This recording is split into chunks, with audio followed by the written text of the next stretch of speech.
একটু সুস্থ হয়ে গেছে, না সুস্থ মানে পুরোপুরি সুস্থ। ওদের কলারটা খুলে দিব আজকে ইনশাআল্লাহ, মানে রাতেরবেলা ডাক্তার যেটা বলছে যে সারাদিন রাখতে পারবো। কিন্তু এই অবস্থায় যেই দুষ্টামি করতেছে, মনির সাথে তো সারাক্ষণই মারামারি। সে এই মুখ দিয়ে ক্যাট ফুডগুলো সমানে খায়। হ্যাঁ, কালকে তো প্রচুর পরিমাণে বমি করছে, কেন জানি না। ইঞ্জেকশন দিয়ে নিয়ে আসার পরে খাওয়া দাওয়া করলো, তারপরে মানে পুরা বমি।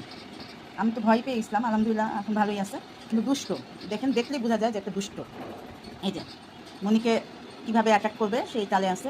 এই কলার নিয়ে কেমনে ও মারামারি করে ওই জানে, এত দুষ্ট। একটু সুস্থ হয়ে গেছে, না সুস্থ মানে পুরোপুরি সুস্থ।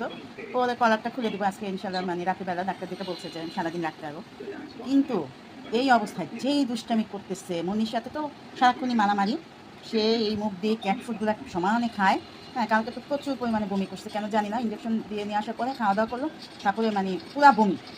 আমি তো ভয় পেয়ে গেছিলাম, আলহামদুলিল্লাহ এখন ভালোই আছে। কিন্তু দুষ্ট, দেখলেই বোঝা যায় যে একটা দুষ্ট। এই যে মনিকে কিভাবে অ্যাটাক করবে সেই তালে আছে। এই কলার নিয়ে কেমনে ও মারামারি করে ওই জানে, এত দুষ্ট। একটু সুস্থ হয়ে গেছে, না সুস্থ মানে পুরোপুরি সুস্থ। ওদের কলারটা খুলে দিব আজকে ইনশাআল্লাহ, মানে রাতেরবেলা ডাক্তার যেটা বলছে যে সারাদিন রাখতে পারবো। কিন্তু এই অবস্থায় যেই দুষ্টামি করতেছে, মনির সাথে তো সারাক্ষণই মারামারি। সে এই মুখ দিয়ে ক্যাট ফুডগুলো সমানে খায়। হ্যাঁ, কালকে তো প্রচুর পরিমাণে বমি করছে, কেন জানি না। ইঞ্জেকশন দিয়ে নিয়ে আসার পরে খাওয়া দাওয়া করলো, তারপরে মানে পুরা বমি। আমি তো ভয় পেয়ে গেছিলাম, আলহামদুলিল্লাহ এখন ভালোই আছে। কিন্তু দুষ্ট, দেখলেই বোঝা যায় যে একটা দুষ্ট। এই যে মনিকে কিভাবে অ্যাটাক করবে সেই তালে আছে।